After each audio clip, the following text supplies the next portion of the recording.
dan bisikan setan. Maka yang terjadi, falamma nasu ma dzukiru bihi fatahna 'alaihim abwaaba kulli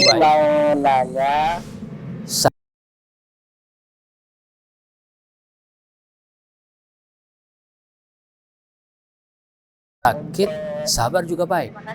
Namun yang lebih kita sukai adalah sehat dan syukur.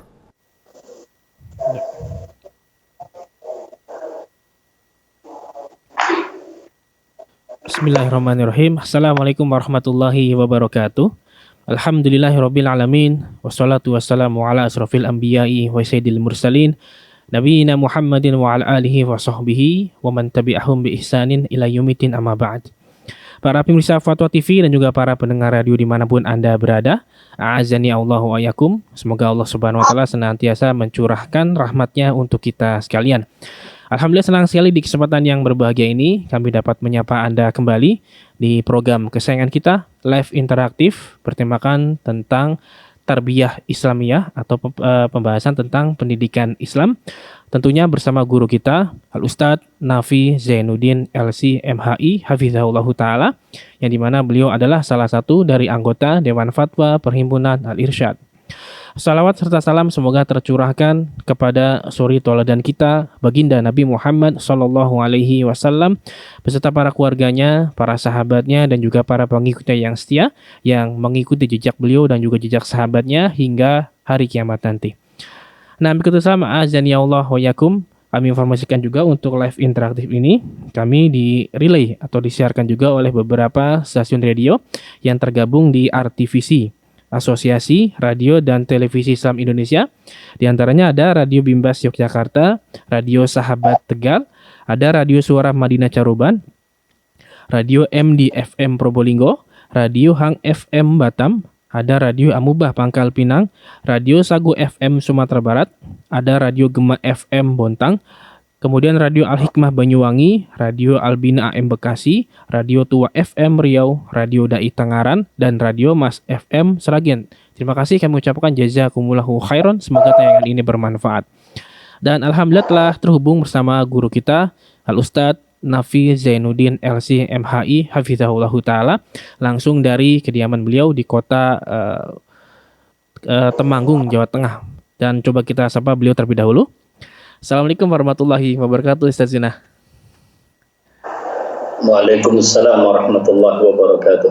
Hayakallah Ustaz. Bagaimana kabarnya Ustaz? Alhamdulillah, gimana antum, sehat-sehat? Alhamdulillah kami sehat Ustaz, barakallahu fikum. Ikhwah di kru Fatwa TV, gimana, sehat-sehat semua? Alhamdulillah. Alhamdulillah Ustaz, kami sehat Ustaz. Nah Ustaz, kami ucapkan terima kasih kepada Ustaz yang telah meluangkan waktunya Ustaz di kesempatan kali ini Ustaz, barakallahu fikum.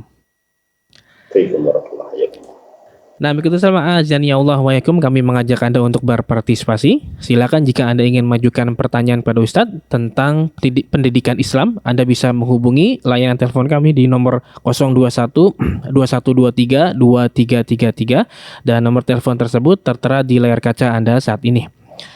Nah, Ustadz, sambil menunggu penelpon kita bacakan pertanyaan pertama Ustadz di kesempatan kali ini Ustadz. Kita bacakan pertanyaan pertama yang sudah masuk. Ini dari Heni Ruswani di Kabupaten Cianjur, Jawa Barat. Bismillah, ahsanallahu Ustaz, izin bertanya. Di lingkungan tempat tinggal Ana ada masjid sunnah dan di sanalah Ana menuntut ilmu Ustaz.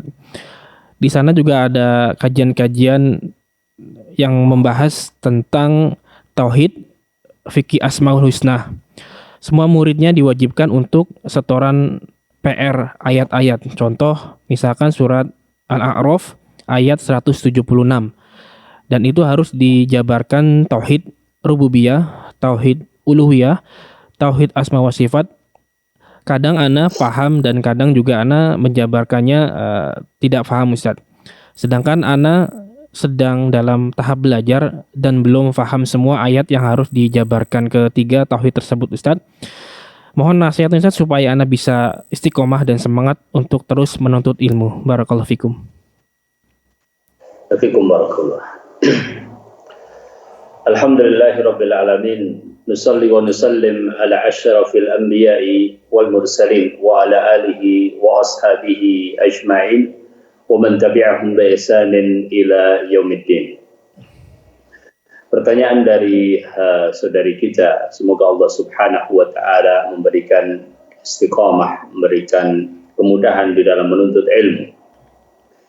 Diriwayatkan dari salah seorang ulama, beliau adalah Abdullah ibn Mubarak rahimahullahu taala, yang dibawakan oleh Ibnu Abdul Bar di dalam kitabnya Awalul Ilmi An-Niyah, thumma al-istima', thumma al-fahm, thumma al-hifz, thumma al-amal, thumma al-nashr. Beliau rahimahullah mengatakan bahwa ilmu itu pertamanya adalah niat. Sebagaimana ibadah-ibadah yang lain, maka ilmu adalah salah satu bentuk taqarrub kepada Allah Subhanahu wa taala. Dan taqarrub kepada Allah Subhanahu wa taala akan diterima apabila sahihun niyyah, niatnya benar. Sehingga di dalam menuntut ilmu kita harus berupaya untuk membenarkan niat kita. Niat untuk raf'ul jahal, ya, mengangkat ketidaktahuan kita, kebodohan kita terhadap syariat Allah Subhanahu wa taala. Niat mendapatkan ridha Allah Subhanahu wa taala. Niat-niat yang ikhlas kita awali di dalam thalabul ilm. Kemudian beliau mengatakan, dan ini adalah nasihat bagi mereka yang berupaya untuk memulai belajar, dan kita semuanya hakikatnya tidak lepas dari apa yang beliau nasihatkan ini, karena pada setiap ilmu begitulah tahapannya. Di dalam ilmu-ilmu syariah, ya, yang pertama setelah kebenaran niat, maka beliau mengatakan adalah al-istima'. Al-istima' adalah mendengarkan atau memperhatikan dengan pendengaran yang baik. Ya, tidak sekedar as-sama' mendengar, akan tapi al-istima'. Ya, ada al-insat di situ, yaitu menggunakan kedua pendengaran kita untuk benar-benar mendengarkan apa yang disampaikan oleh al-ustadz, oleh al-muallim, oleh guru, oleh syekh. Ya. Karena al-istima' adalah kunci dari berikutnya. Ya. Tanpa mendengarkan dengan sebaik-baiknya, maka tidak akan sampai ilmu itu dengan sebaik-baiknya. Ya. Al-istima' sebagaimana dijelaskan oleh para ulama, ya, adalah bagian yang sangat penting untuk seorang talibul ilm memulainya, karena kesalahan al-istima' bisa mengakibatkan kesalahan terhadap pemahaman. Ya. Oleh karenanya ketika dijelaskan oleh al-ustadz, maka sebaik-baik al-istima' harus kita berikan. Selanjutnya adalah al-fahmu, ya, yaitu memahami. Ya. Dan kita sudah buka bahwa pemahaman itu dimulai dari pendengaran yang benar. Kalaupun ya, tidak bisa memahami dengan sebaik-baiknya, maka kita harus selalu berusaha. Karena pemahaman yang benar akan berpengaruh kepada amalan yang benar, dan sangat berbahaya apabila seseorang tidak benar di dalam memahami ilmu sehingga salah di dalam mengamalkan ilmu. Kita mendengar misalnya Abdullah ibnu Abbas radhiyallahu taala anhuma menasihatkan agar seorang talibul ilm mempunyai lisanun sa'ud wa qalbun aqul, ya, lisan yang digunakan untuk selalu bertanya ketika dia tidak memahami atau ketika dia ingin memahami dengan benar, dan juga akal yang benar-benar digunakan, ya, hati yang cerdas, ya, berupaya untuk menangkap, ya, ilmu yang diberikan. Ketika al-faham itu sudah didapat oleh seseorang, ya, maka berikutnya adalah al-hifdzu, yaitu menghafalkan. Ya, karena sebagian hafalan juga akan terbantu dengan sebaik-baiknya apabila diikuti atau diawali dengan pemahaman yang benar. Ya. Dan al-hifdzu, menghafalkan ini tentunya ada makna di mana kita menjaga dengan benar, ya, seperti misalnya mengikat ilmu itu dengan tulisan, ya, atau memang benar-benar menghafalnya dengan zahri qalbin, ya. Karena sebagian ilmu itu ada yang harus dihafal, sebagiannya ada yang cukup dipahami, ya. Ketika misalnya seorang guru melihat atau memandang beberapa ayat Al-Quran yang dirasa penting atau hadis Nabi SAW yang dirasa penting untuk dihafal, mungkin dia akan meminta kepada kita untuk menghafalkan ayat dan hadis tersebut. Ya. Nah, oleh karenanya kita berupaya untuk mengikuti apa yang diperintahkan oleh ustadz atau oleh mudarris atau muallim. Ya. Mana yang harus dihafal dari materi-materi ilmu itu. Ilmu ini sangat luas, sangat banyak, ya, bahkan di dalam ijtihad pun, ya, seorang mujtahid, ya, tidak disyaratkan untuk hafal seluruh Al-Quran, akan tapi memahami, ya, ayat-ayat yang khususnya disebut sebagai ayat-ayat ahkam untuk bisa berijtihad. Artinya meskipun sangat utama untuk menghafal misalnya seluruh Al-Quran, tapi tidak wajib untuk kemudian seluruhnya dihafalkan. Karenanya yang dipilihkan oleh ustadz atau mudarris, maka itulah yang kita hafalkan sesuai dengan tahapan. Semoga mudarris atau muallim telah memberikan kepada kita arahan yang benar, manakah yang harus dihafal. Ya. Misalnya matan, ya, sebaiknya dihafal, tetapi syarah, ya, tidak mungkin dihafal kecuali bagi beberapa orang yang Allah Subhanahu wa taala berikan keutamaan, ya. Kemudian setelah itu adalah al-amal, ya. Setelah dihafal, dijaga ilmu tersebut, maka, ya, maksud daripada ilmu itu adalah untuk diamalkan, ya. Karena petunjuk itu akan sampai kepada seseorang, ya, apabila, ya, benar-benar ilmu yang dia ketahui itu diamalkan di dalam kehidupannya. Dan barang siapa bertambah ketaatannya, maka telah bertambah petunjuknya, ya. Dan marhalah yang berikutnya atau tahapan yang terakhir adalah an-nashru, yaitu mendakwahkan ilmu, ya. Ketika itu dirasakan oleh kita, maka kita berikan kepada orang lain sebagai kewajiban dari Allah Subhanahu wa taala dan sebagai kepedulian agar semua orang masuk di dalam petunjuk ilmu itu, ya. Ya, dari apa yang dikatakan oleh Abdullah ibn Mubarak rahimahullahu taala, maka semoga bisa menjawab pertanyaan pertanyaan saudara kita, bahwasanya dia kalau misalnya tidak mengetahui, dia hendaknya bertanya kepada ustadznya.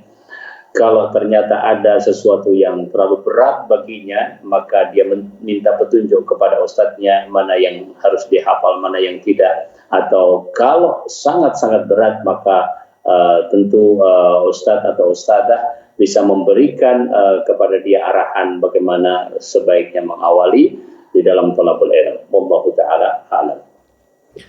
Nah, Ustaz, jazakallahu khairan atas jawaban dan nasihatnya. Demikian bertanya jawaban untuk Heni Ruswani di Cianjur. Semoga bermanfaat dan semoga Allah mudahkan urusannya. Tapi kita angkat pertanyaan via telepon pertama. Silakan. Halo, assalamualaikum warahmatullahi wabarakatuh. Waalaikumsalam warahmatullahi wabarakatuh. Waalaikumsalam warahmatullahi Tommy. wabarakatuh. Ya, silakan Bapak Tommy pertanyaannya. Yang saya mau tanya Ustaz, ada salah satu pondok di kabupaten kami yang melaksanakan sholat dua hari raya, dia tidak memakai takbir 75, Ustaz. Dan apakah itu termasuk tidak istilahnya tidak sempurna sholatnya kalau orang tidak pakai takbir 75? Sholatnya biasa-biasa saja.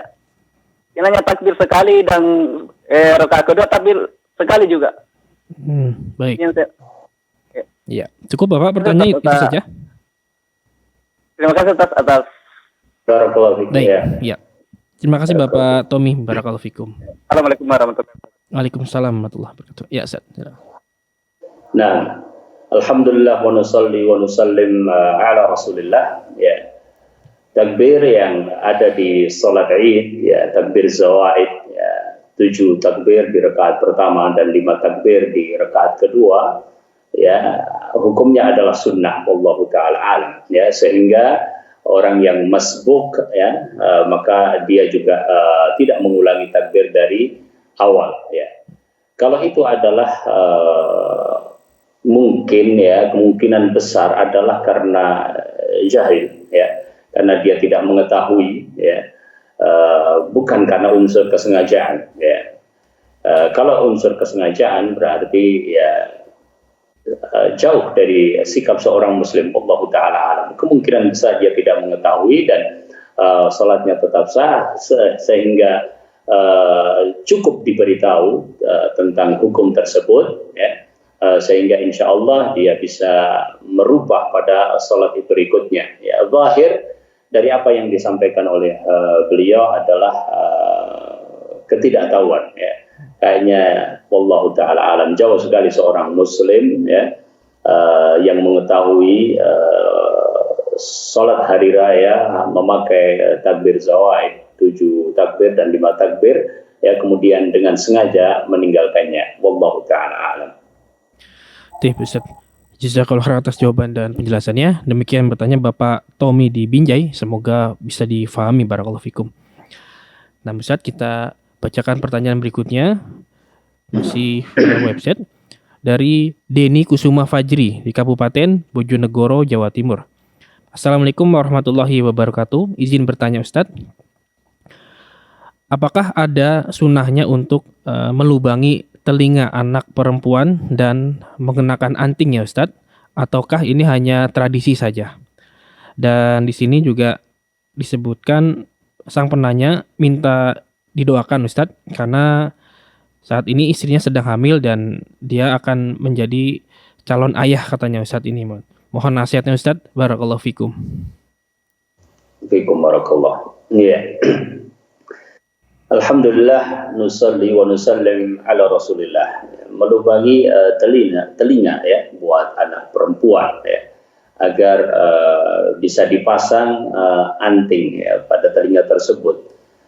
Ini adalah memang merupakan, ya, sesuatu yang berlaku bahkan di zaman Rasul Shallallahu Alaihi Wasallam, ya, untuk zina, ya, untuk hiasan, ya, tazayyun, ya, untuk seorang wanita berhias, dan tentu seorang wanita membutuhkan hal itu di hadapan suaminya, ya. Salah satu di antara dalil yang berkaitan dengan hal ini, oleh karenanya para ulama, ya, bahkan dari mazahib al-arba'ah mengatakan dibolehkannya melubangi telinga untuk wanita ini, yaitu berdasarkan hadis Nabi Sallallahu Alaihi Wasallam, ya, ketika hari raya atau pada kesempatan yang lain, ya, Rasul Sallallahu Alaihi Wasallam berkhutbah 6 hari raya, berkhutbah dan memberikan nasihat kepada kaum lelaki di kalangan para sahabat, kemudian kepada kaum perempuan di kalangan sahabiat, dan Rasul Sallallahu Alaihi Wasallam ditemani oleh Bilal radhiyallahu taala anhu, ya. Kemudian Nabi Sallallahu Alaihi Wasallam menyebutkan nasihat yang kaitannya dengan neraka, bahwa kebanyakan penduduknya di antara wanita, ya. Kemudian Nabi SAW menganjurkan untuk banyak bersedekah. Maka dikatakan di dalam hadis tersebut bahwa para wanita, ya, melemparkan kurab, yaitu anting, kemudian cincin, ya, sebagai sedekah. Ya. Itu berarti di masa sahabiat, ya, mereka juga melakukan hal tersebut, sehingga para ulama mengatakan bahwa itu adalah perkara yang dibolehkan. Bisa jadi seseorang sangat berkebutuhan untuk itu karena kebutuhan untuk tasajun di hadapan suaminya. Ya. Dan semoga Allah Subhanahu wa taala memudahkan kelahiran bayi yang insya Allah sama-sama ditunggu oleh saudara penanya dan juga keluarganya, ya. Allahumma la sahla illa ma ja'altahu sahla wa anta idza ja'altal hazana sahla. Allah taala a'lam. Ustaz, jazakallahu khairan atas jawaban dan nasihatnya. Demikian bertanya Bapak Denny Kusumah di Bojonegoro. Semoga bisa difahami dan semoga dimudahkan urusannya oleh Allah Subhanahu wa taala. Nah, misalnya kita bacakan pertanyaan berikutnya dari Irina di kota Banda Aceh. Bismillah, izin bertanya Ustaz. Apa hukumnya berkurban untuk anak yang belum balik? Pahala apa yang diperoleh oleh anak tersebut? Apakah sama dengan pahala yang diperoleh oleh yang telah balik, Ustaz? Mohon nasihatnya, barakallahu fikum. Waalaikumsalam barakallah. Alhamdulillahirabbil alamin, nusalli wa nusallim ala asyrafil anbiya'i wal mursalin wa ala alihi wa ashabihi ajma'in. Ya. Al-udhiyah atau berkorban, ya, dzabhul qadha'i, berdasarkan firman Allah Subhanahu wa taala, wasalli li rabbika wanhar, ya. Dan tegakkanlah salat untuk Rabbmu dan berkorbanlah untuk Rabbmu, ya. Para ulama kemudian menyebutkan tentang hukumnya, ya. Ada sebagian mereka bagi orang yang maisur, ya, bagi orang yang mempunyai kemudahan, ya, disunnahkan, ya. Ada sebagian mereka mengatakan bahwa wajib, ya. Ada yang mengatakan sunnah muakkadah, ya. Wallahu taala alam, ya. Yang rajih dalam pendapat yang kita pahami bahwasanya hukumnya adalah sunnah muakkadah. Ya. Kemudian seorang yang dzabhul adhahi, menyembelih kurban, ya, dia bisa menjadikan sembelihannya itu diniatkan untuk dirinya, ya, dan untuk orang-orang yang berada di dalam tanggungannya, ya. Oleh karenanya kita dapatkan Rasul sallallahu alaihi wasallam menyebutkan ketika menyembelih korban, Allahumma hadza anni wa an ahli baiti, ya, dariku dan dari keluargaku, ya. Dalam riwayat yang lain, wa amman lam nudhi min ummati, ya. Sehingga dipahami bahwa ini adalah sunnah muakkadah, ya. Jadi cukup bagi seorang yang berkorban, dia niatkan untuk keluarganya, ya, untuk istrinya, untuk anak-anaknya yang belum menyendiri di dalam nafkah, ya, belum tersendiri di dalam nafkah, artinya masih berada di dalam tanggungannya. Dari penjelasan para ulama yang sebagiannya mewajibkan, ya, berarti di situ juga ada sebuah arahan bahwa apabila seseorang berada di dalam keadaan mampu, maka hendaknya berkorban, demikian juga untuk anak kecil, ya. Dari zahir pendapat itu Allah taala alam bisa dipahami bahwa intinya tidak diwajibkan untuk anak kecil, dan apabila dia berkorban dengan sendiri, maka tetap ada pahala dari Allah Subhanahu wa taala. Bagaimana besarnya pahala tersebut, ya, wallahu taala alam, ya. Dan sebagaimana dalam ibadah haji juga demikian, bahwa anak kecil sah hajinya, ya, dan Allah Subhanahu wa taala memberikan pahala kepada orang yang menghajikannya dan juga kepada anaknya. Rasul sallallahu alaihi wasallam menjawab atas pertanyaan itu dengan mengatakan, iya, dan engkau mendapatkan pahala. Na'am walaki ajrun wallahu ta'ala a'lam. Tip Ustaz, jazakallah atas jawaban dan penjelasannya. Demikian bertanya Irina di kota Banda Aceh. Semoga bisa difahami dan semoga Allah mudahkan urusannya. Nah Ustaz, kita bacakan pertanyaan berikutnya. Ini dari Sri Wahyudiawati di Kepulauan Riau, Kabupaten Anambas. Assalamualaikum warahmatullahi wabarakatuh. Izin bertanya Ustaz, bagaimana cara menghadapi atau menasihati anak yang suka mencuri ya Ustaz? Barakallahu fikum. Fikum barakallah. Alhamdulillah wahdahu wa nusalli wa nusallim ala man la nabiyya ba'dah. Ini satu ujian yang berat tentunya bagi orang tua, ya, atau bagi pendidik atau bagi siapapun, dan dalam waktu yang sama adalah bagi anak tersebut, ya. Kadang ada anak yang terjatuh ke dalam perbuatan dosa besar ini, ya. Dan Islam sangat menjaga hak, ya, orang lain, ya.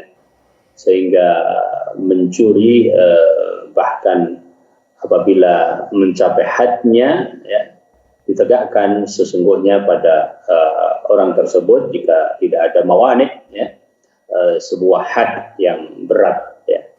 Karena Islam memang menjaga hak Muslim yang lainnya, ya.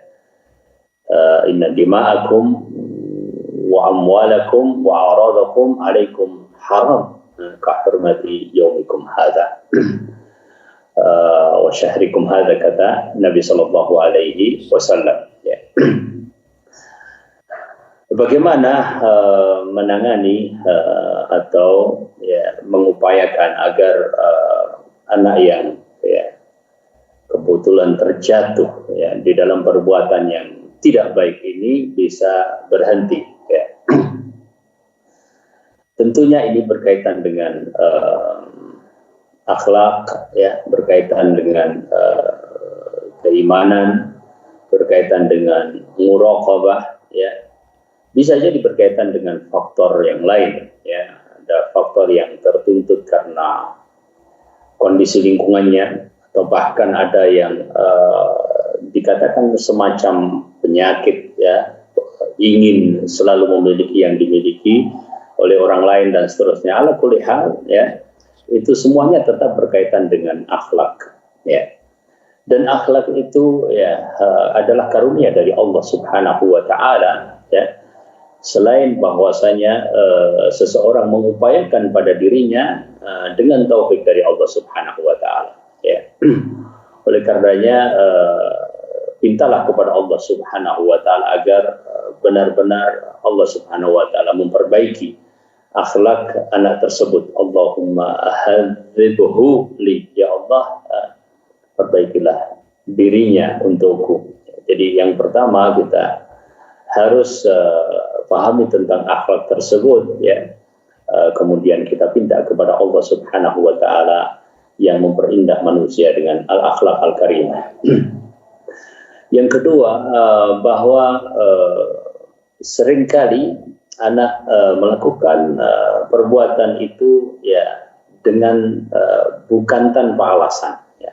Artinya ada alasannya, ya, ada alasannya. Ya.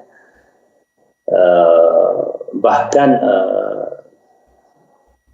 ada satu anak, ya, pernah dikatakan kepadanya karena mengambil barang dari orang lain, ya, dikatakan kepadanya untuk tidak mengulangi hal tersebut, dan anak ini termasuk anak yang bisa dikatakan fakir, ya. Kemudian disampaikan kepadanya kalau butuh sesuatu, ya, hendaklah menyampaikan, jangan mengambil punya orang lain, ya. Butuh mungkin untuk uang sakunya, butuh mungkin untuk keperluan-keperluan yang lain, ya, kabarkan kepada ustadznya supaya bisa dibantu oleh ustadznya, tetapi jangan mengambil orang lain, milik orang lain, ya. Ya, ternyata bahkan terjadi untuk kedua kalinya dan seterusnya. Ya. Sampai kemudian pada satu saat ya dinasihati oleh seorang ustadz itu dengan memberikan hukuman. Ya. Tapi sebelum memberikan hukuman itu, ya, tadi yang ingin saya katakan adalah bahwa pasti ada sebabnya. Ya. Sebab itulah yang kemudian diurai sehingga perlu diselesaikan pada anak tersebut. Ya. Mungkin sebabnya memang dia merasa butuh, ya, terpaksa atau hanya ya iseng atau bahkan waliyadzubillah menjadi satu kebiasaan. Ya. Yang jelas sebab tersebut harus diketahui sehingga bisa dicarikan solusi. Kemudian yang ketiga saya katakan tadi kaitannya dengan sanksi atau hukuman. Ya. Sebelum sampai kepada sanksi atau hukuman, ya, perlu dijelaskan ya kepada anak tersebut ya, bahwa akibat buruk dari mencuri itu sangatlah banyak. Ya. Di antaranya adalah karena itu berhubungan dengan orang lain, akan berurusan dengan orang lain, baik di dunia atau bahkan di akhirat. Kemudian juga bisa menjadi kebiasaan buruk yang akan menjadi kebiasaan-kebiasaan di masa-masa yang akan datang yang sangat membahayakan. Ya. Perlu dijelaskan, kadang-kadang anak tidak berpikir sejauh itu, ya, karena pemikirannya yang sempit. Ya. Kemudian yang keempat adalah jika sudah dilihat memang perlu memberikan hukuman atau sanksi, maka memang perlu hukuman atau sanksi. Nah, tentu hukuman atau sanksi diupayakan yang edukatif. Ya. Pertama dia misalnya harus meminta maaf, kemudian dia harus mengembalikan, ya, kemudian berjanji untuk tidak mengulangi, sampai kepada hukuman yang barangkali dilihat oleh seorang pendidik atau orang tua lebih besar dari itu, ya, lebih besar dari itu. Ya, dalam kasus tadi anak tersebut ya diberitahu tentang orang tuanya, tentang kebutuhannya untuk sekolah, tentang dia mendapatkan kemudahan di sekolah, kemudian diberikan sanksi. Dan menurut cerita alhamdulillah anak tersebut berhenti setelah itu. Nah, hukuman atau sanksi tetap saja perlu dilakukan. Kemudian yang terakhir juga merupakan tips dari upaya itu adalah menjauhkan dari lingkungan-lingkungan yang tidak baik. Lingkungan ini bisa saja teman sekolahnya, bisa jadi kalau di pesantren itu adalah temannya di pesantren, bisa juga, ya. Ya, artinya dia tidak selalu melakukan itu mungkin benar-benar dari faktor dirinya, ya, tetapi karena faktor orang lain, ya, bisa juga ditekan oleh orang lain, ya. Jadi dijauhkan anak tersebut dari kemungkinan lingkungan-lingkungan yang mempengaruhi dirinya sehingga melakukan perbuatan tercela tersebut. Wallahu ta'ala. Baik, Ustaz. Jazakallahu khairan atas jawaban dan nasihatnya. Demikian bertanya Ibu Sri Wahyu Diawati di Riau. Semoga bisa difahami dan semoga Allah mudahkan urusannya. Nah, bisa kita lanjutkan pertanyaan berikutnya. Ini tentang pondok pesantren juga, Ustaz. Dari Ibu Siti Aisyah di Kalimantan Timur, Kota Samarinda. Assalamualaikum Ustaz, izin bertanya. Minta solusinya. Saya memiliki anak laki-laki yang berumur 14 tahun. Sampai saat ini saya belum menemukan pondok yang sesuai dengan sunnah di kota saya. Saya takut asal-asalan memasukkan anak ke pondok yang tidak sesuai dengan tuntunan sunnah. Saat ini anak saya yang laki-laki baru belajar membaca Al-Quran. Apakah saya perlu mendatangkan guru privat mengaji ke rumah supaya lancar, dan setelah lancar baru saya pondokkan ke pondok di luar kota ya Ustaz? Mohon nasihatnya Ustaz, barakallahu fikum. Fikum barakallah. Nah, Alhamdulillah wahdah wa nusalli wa nusallim ala man la nabiyya ba'dah. Ya. Di dalam ta'lim kepada anak-anak, ya, pertama kali yang harus didekatkan kepada mereka adalah memang perkataan yang baik. Ya, kalau tadi di awal, ya, kita menyebutkan bagaimana Abdullah ibn al-Mubarak, ya, menyebutkan al-istima', ya, ba'da niyah, ya. Maka demikian pula para ulama memberikan nasihat kepada anak-anak di awal mereka menangkap pembelajaran, bahkan di saat mereka berada di alam dunia ini pertama kali, ya. Sehingga ada riwayat di dalam Abu Daud, ya, tentang azan, ya, pada telinga bayi, ya, supaya yang terdengar pertama baginya adalah kalam Allah Subhanahu wa Ta'ala, ya. Jadi sebaik-baik yang didengar adalah perkataan yang baik, ya, dan diharapkan ini akan memberikan pengaruh terhadap penjagaan fitrahnya, ya, akan memberikan pengaruh kepada penerimaannya, ya, pada din Allah Subhanahu wa Ta'ala.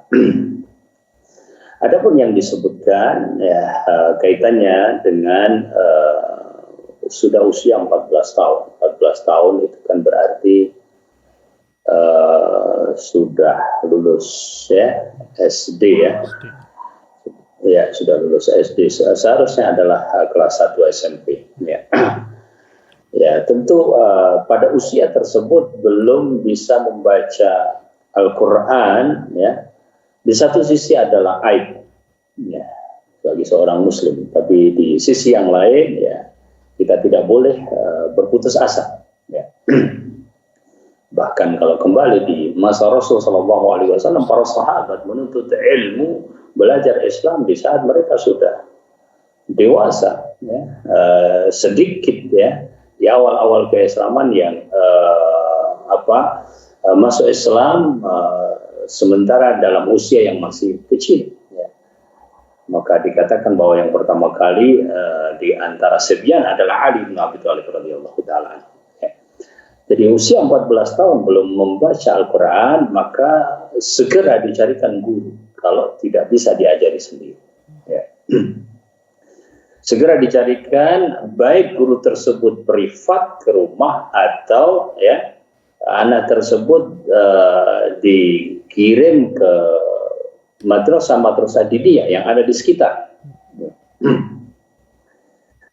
Sebagaimana para ulama dahulu seperti itu, ya. Bagaimana misalnya Imam Syafi'i, ya, rahimahullahu taala, ya, pertama kali dikirim sama ibunya, ya, ke Kutab untuk belajar ngaji, belajar baca Al-Quran. Dan alhamdulillah, ya, di negara kita ini banyak guru-guru ngaji, ya, yang mereka insya Allah dengan tulus ikhlas mengajarkan kepada anak-anak untuk membaca Al-Quran. Bahkan para ulama, ya, bahkan Syekh bin Baz juga pernah bercerita, ya, tentang guru-guru ngaji yang mengajarkan kepada mereka di masa kecil, ya, mereka tidak termasuk golongan para ulama, tetapi mengajari kepada kita Al-Quran, ya. Maka segera saja atau benar juga apa yang diputuskan oleh ibu untuk mendatangkan privat, ya, guru ngaji untuk privat, ya, benar, karena para ulama juga menyebutkan bahwa setelah diperdengarkan, ya, tentang kalimat tauhid, ya, syahidallahu annahu la ilaha illa, ya, ya, yang pertama kali paling berhak untuk dipelajari adalah Al-Quranul Karim, ya. Tentu baik membacanya ataupun sampai menghafalnya, tapi bagaimana akan sampai kepada derajat tersebut kalau, ya, membaca saja belum bisa, ya. Oleh karenanya ya segera saja didatangkan. Kemudian apabila memang dipandang kondisinya nanti sudah siap untuk masuk pesantren, maka segera masukkan ke pesantren. Ya, semoga Allah Subhanahu wa taala berikan taufik dan barakah. Wallahu taala. Amin. Nah, Ustaz, jazakallahu atas jawaban dan nasihatnya. Demikian bertanya Ibu Siti Aisyah di Kalimantan Timur. Semoga bisa difahami dan semoga Allah mudahkan urusannya. Nah, ikuti sama azan ya Allah wa yakum, masih ada waktu. Kami berikan kesempatan pada Anda yang ingin mengajukan pertanyaan tentang pendidikan Islam. Anda bisa menghubungi layanan telepon kami di nomor 021 2123 2333. Silakan. Nah, Ustaz, kita bacakan pertanyaan berikutnya masih dari website. Dari Rizky Fani Kurnia di Kota Depok, Jawa Barat. Assalamualaikum Ustaz, izin bertanya. Saya pernah menggambar makhluk untuk tugas sekolah. Dalam kurung mungkin sudah sekitar 4-5 tahun yang lalu. Lalu bagaimana cara bertobatnya ya Ustadz? Yang mungkin di sini sebutkan mungkin saat ini kertasnya juga sudah tertimbun lama atau sudah dibuang karena sudah bertahun-tahun Ustadz. Mohon nasihatnya Ustadz. Barakallahu fikum. Fikum barakallah. Alhamdulillahirabbil alamin. Walhamdulillahi alladzi hadana li hadza wa ma kunna linahtadiya laula an hadana Allah. Kita bersyukur kepada Allah Subhanahu wa taala yang menunjukkan kepada kita sunnahnya. Ya. Sunnatul Islam, sunnah Rasulullah sallallahu alaihi wasallam, ya. Dan di dalam hal ini berkaitan dengan masalah menggambar sebagaimana dalam riwayat Muslim bahwasanya orang yang menggambar makhluk-makhluk hidup ya, terancam. Yu'adzabuna alladzina yasna'una hadhihi suwar ya, yu'adzabuna yaumal qiyamati yuqalu lahum ahyu ma khalaqtum. Orang-orang yang menggambar gambar-gambar ini atau ya membuat ya patung-patung makhluk hidup ya, maka akan terancam dengan azab, diazab pada hari kiamat, dan dikatakan kepada mereka, hidupkanlah ya apa yang kalian buat ini ya. Oleh karenanya di antara taubat yang harus dilakukan adalah segera tinggalkan dan banyak beristighfar kepada Allah Subhanahu wa taala. Ya. Apabila memungkinkan, ya, maka memang apa yang dibuatnya itu ya seharusnya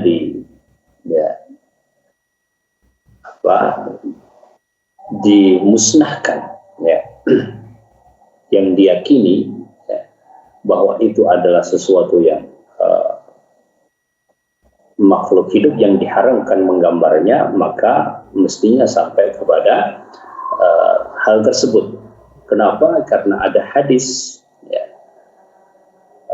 dari Ali radhiyallahu taala ya, beliau menjelaskan ya, bahwasanya beliau diperintah oleh Rasulullah sallallahu alaihi wasallam ya, alla tad'a qabran musyrifan ya, bahwasanya engkau tidak membiarkan kubur ya, yang ditinggikan, wala suratan fil bait, demikian juga dengan gambar ya, illa tamastaha, kecuali engkau ya hapuskan ya. Kalau misalnya gambar itu adalah berkaitan dengan gambar makhluk hidup ya, bagaimana diupayakan supaya bagian-bagian yang menandakan makhluk itu hidup maka dihilangkan. Oleh karenanya sebagian ulama menjelaskan bahwa cara untuk sampai kepada derajat itu adalah dengan misalnya wajahnya itu dihilangkan ya misalnya, dan seterusnya ya. Itu pada asalnya demikian ya. Jadi bisa saja kalau memungkinkan ya bisa dilakukan ya, kita menjalin komunikasi terhadap yang menyimpan dokumen itu, ya.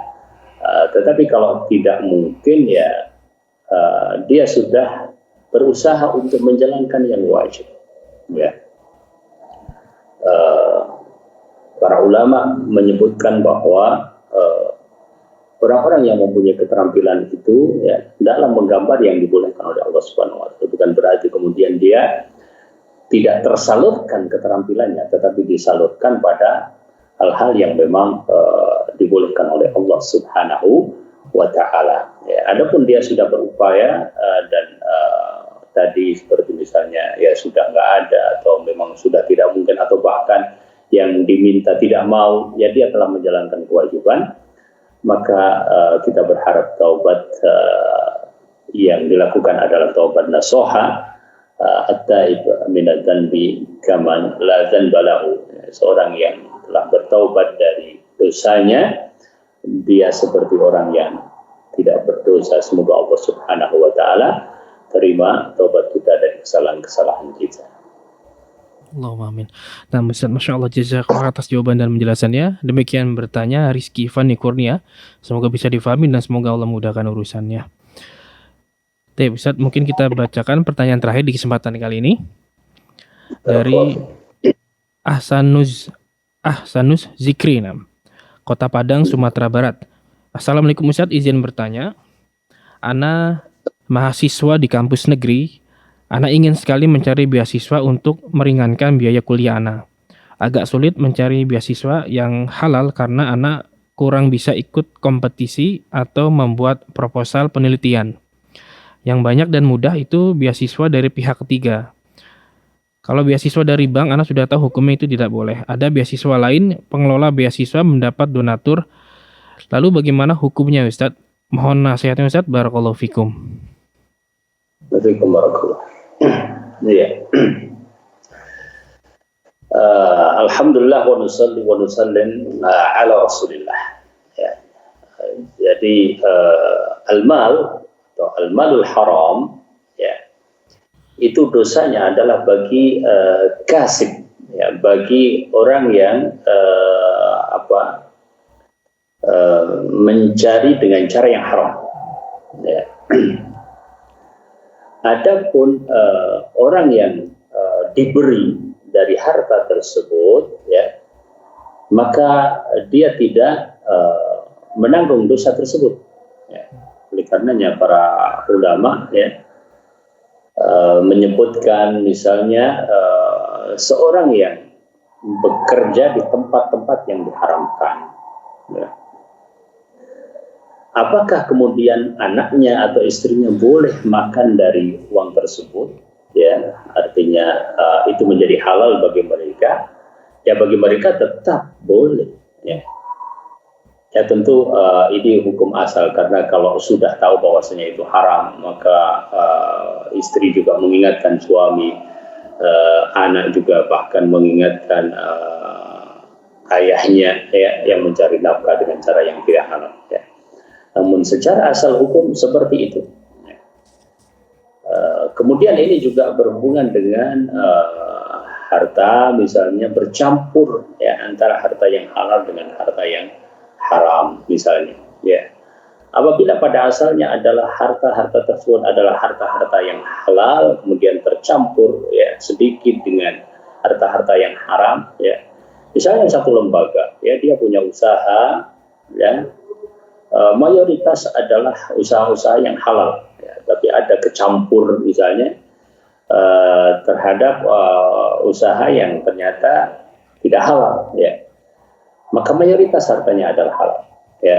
Jadi kembali lagi bahwa kalau dia adalah penerima, wallahu ta'ala a'lam, ya, dia bisa menerima beasiswa itu, ya. Adapun seorang yang mencari, seorang yang bekerja menghasilkan sesuatu yang haram untuk dirinya sendiri, maka ini jelas haram dan dia tidak boleh memanfaatkan hartanya itu, dan harta itu bukan untuk dihanguskan, bukan untuk dibuang, tetapi ditasarrufkan kepada tempat-tempat yang dibolehkan secara syar'i. Ya, wallahu taala alam. Itulah yang bisa saya jawab pada pertanyaan tersebut. Masya Allah. Nah, Ustaz, jazakallah atas jawaban dan penjelasannya. Demikian bertanya atas nama Ahsanul Zikri di Kota Padang. Semoga bisa difahami dan semoga Allah mudahkan urusannya. Nah, Ustaz, masih ada 7 menit katanya, Ustaz. Mungkin kita bacakan pertanyaan terakhir, Ustaz. Ini, Ustaz, agak cepat insya Allah. Nah, Amin. Dari Anandika di Kabupaten Pacitan, Jawa Timur. Bismillah, izin bertanya, Ustaz. Saya seorang guru PNS. Di lingkungan kerja saya terdapat campur baur antara laki-laki dan perempuan. Saya sudah berusaha berkumpul di ruangan lain bersama guru laki-laki, akan tetapi kepala sekolah meminta tetap berada di ruangan yang terdapat campur baur, Ustaz. Mohon nasihatnya, Ustaz. Barakallahu fikum. nah. Alhamdulillah wahda wa nusalli wa nusallim ala man la nabiyya ba'dah. Ya. Semoga Allah Subhanahu wa taala berikan kemudahan ya, kepada kita untuk mengkondisikan tempat-tempat kerja semacam itu, karena tidak hanya dalam pandangan syariat ya. Sesungguhnya sudah banyak maslahat-maslahat ya untuk ya membedakan ya ruangan. Ruangan ada khusus untuk laki-laki, ruangan ada khusus untuk perempuan, tetap bisa dijalin komunikasi untuk kepentingan kerja ya dengan batas-batas tertentu, tetap bisa berjalan dengan lancar ya.